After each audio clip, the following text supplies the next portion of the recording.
मैं अपनी कहानी बयान करते हुए ये सोचने लग गई थी कि शायद मुझे सिर्फ आगे ही जाना है, लेकिन कहानी तो पीछे से शुरू होती है। तो इसलिए मैं कराची आ गई, लेकिन लाहौर में आपको लिए चलती हूँ। जब मैं कराची एकेडमी में आती थी, तो हमेशा मैं लाहौर जाती थी, जाया करती थी रेगुलरली। क्योंकि एक तो मेरे माँ-बाप वहाँ थे, दूसरा बाबा महाराज वहाँ थे, तो मेरा दिल लटका हुआ था वहाँ पे लाहौर में, तो मैं हमेशा एक ताल्लुक़ रखती थी और हमेशा वो सारा अपनी क्लास में जाना और बिल्कुल पीछे खड़े हो जाना और रियाज़ करना, लेसन देखना और सारे नए-नए लोग जो आते थे उनको भी देखना। तो बाबा महाराज जो हैं असल में बहुत से घरों में रह कर आए थे, क्योंकि वो अकेले थे। उन्होंने ना शादी की सारी ज़िंदगी, ना किसी के साथ वो रहे और बस वो घरों में किराए पे कोई ना कोई कमरा ले लेते थे और मैं जहाँ वो होते थे मैं पहुँच जाती थी। जाते ही लाहौर जैसे ही मैं लैंड करती थी, मुझे ये होता था लालच कि मैं फ़ौरन उनके पास जाऊँ उसी शाम। तो वो उसी शाम में पहुँच जाती थी और घरवालों को भी पता था। वो कहते थे आज तो आई हो, अब अभी से चली जाओगी, मगर मेरा दिल नहीं लगता था उनके बगैर। तो आखिरकार एक ऐसा वक़्त आया कि वो एक ऐसी जगह पे मूव हो गए जो आखिरी दम तक वो फिर वहीं रहे, दिल्ली मुस्लिम होटल, अनारकली, लाहौर।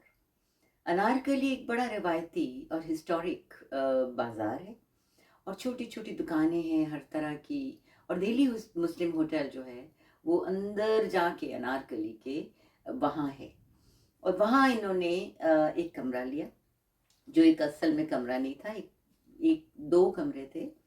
एक उनका पीछे बाथरूम था, एक बेडरूम था और एक बैठक थी, जिसे बैठक कहते हैं। तो एक बरामदा था छोटा-सा जहाँ वो खाना पकाया करते थे और एक था सहन।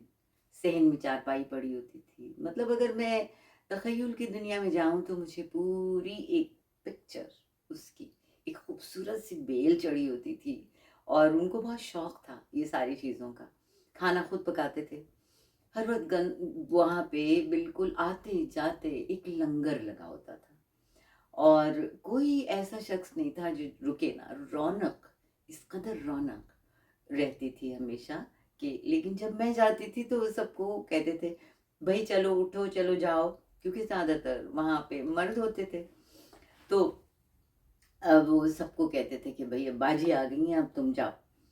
तो बहुत खुशकिस्मती की बात थी मेरी कि मुझे उनके साथ अकेले बैठने का मौका मिलता था और दिल की बातें होती थीं और बहुत मतलब ऐसे लगता था जैसे कि वाक़ई हालाँकि उनके भाई थे, लाहौर में कहीं रहते थे और भाभी भी थीं, लेकिन वो असल में क्योंकि फ़नकार थे, तो उनका ज़्यादातर उठना-बैठना फ़नकारों में, शायरों में, अदीबों में, टेलीविज़न के इतने लोग मैं वहाँ मिली हूँ, सारे प्रोड्यूसर्स, मतलब वो एक बाबा महाराज जो थे वो एक जगत जो एक उस्ताद होते हैं ना, क्योंकि उनका जो ग्रेस था ना वो असल में मुझे क्या सब लोगों को उनका ग्रेस चाहिए था, उनका फ़लसफ़ा चाहिए था और उनका फ़लसफ़ा भी इस कदर खूबसूरत था, मैं आगे चल के भी उसका ज़िक्र करूँगी।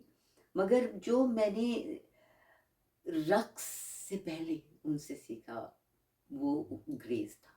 उनका उठना, बैठना, चलना, मतलब अगर उनके साथ हम चलते थे अनारकली में, आना-जाना उनके साथ होता था, तो एक छड़ी उनके हाथ में होती थी, जुब्बा, वो टर्किश जुब्बा पहनते थे, वो बहुत खूबसूरती से वो खुद सिलाते थे और वहाँ पे थोड़ा-सा एक किनारी सी लगी हुई और बड़ा एक बोस्की का, और नए-नए जब सिलाते थे तो मुझे कहते थे, "ये देखो, ये नया सिलाया है।"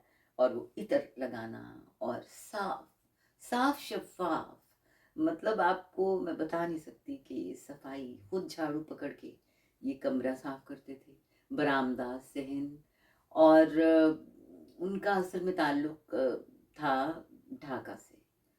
तो वो भी मैं अगली किस्त में आपसे ज़िक्र करूँगी कि उनका फिर पाकिस्तान आना कैसे हुआ। और ये बड़ी ज़रूरी बातें होती हैं क्योंकि वो अपने साथ जो लाए थे, वो भी तो उन्होंने हमें देना था। तो आगे चल के मैं आपको उनका आगे का किस्सा बताऊंगी।